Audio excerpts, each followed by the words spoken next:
To get back at the pervert who was spying on me, I did something no other woman would ever dare to do. First, I drew 2 pounds of blood from my arm. Then I poured 1 pound on the floor. Then I let 1 drop fall by the door. Finally, I poured the rest into a pot. I mixed it with hot water until it blended completely. After I had enough blood water, I put my pajamas over a pillow. Then I stabbed it dozens of times with a knife. Next, I spread the blood water evenly over it. Finally, I timed it perfectly. 1 second before the peeper picked the lock, I held my breath and lay on the couch like a corpse. When the peeper came inside, he stepped right on the drop of blood by the door, leaving evidence that he had entered. Then the next second, he saw me lying on the couch. The whole scene was covered in blood. It made the pervert so disgusted he almost threw up, but he forced it back down because he remembered he was the voyeur. So to avoid suspicion, he had no choice but to run out of the house. But he didn't know. He had just fallen into my trap. When I saw him leave, I quickly got up and took a few selfies. Then I pulled out a strand of my hair and cut it to match the peeper's hair length.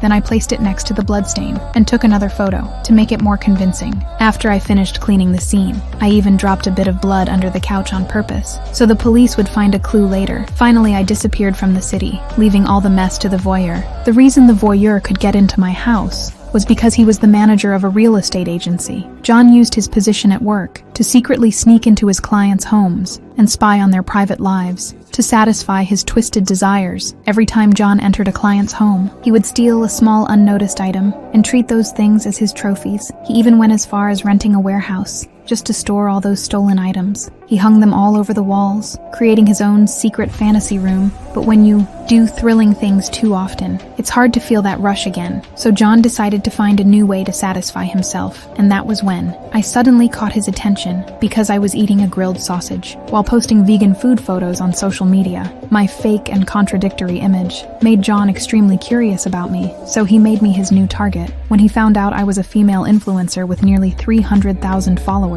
who only posted designer bags, luxury cars, and Michelin restaurant photos. But despite looking rich online, I actually lived in an old rented apartment. That immediately made John suspicious, so John decided to check my place out. But after trying many codes, he couldn't get in. He even stuck a piece of plastic film over the lock. After I entered my code, he peeled it off, then sprinkled flour on it, trying to figure out the code order from my fingerprints. But when he saw the result, he was stunned, because the film showed I had pressed at least 9 buttons. He had no way to figure out such a complex code, with no other choice. John was ready to give up on me, but he never expected that the next day I would find him, and even handed him my room card myself.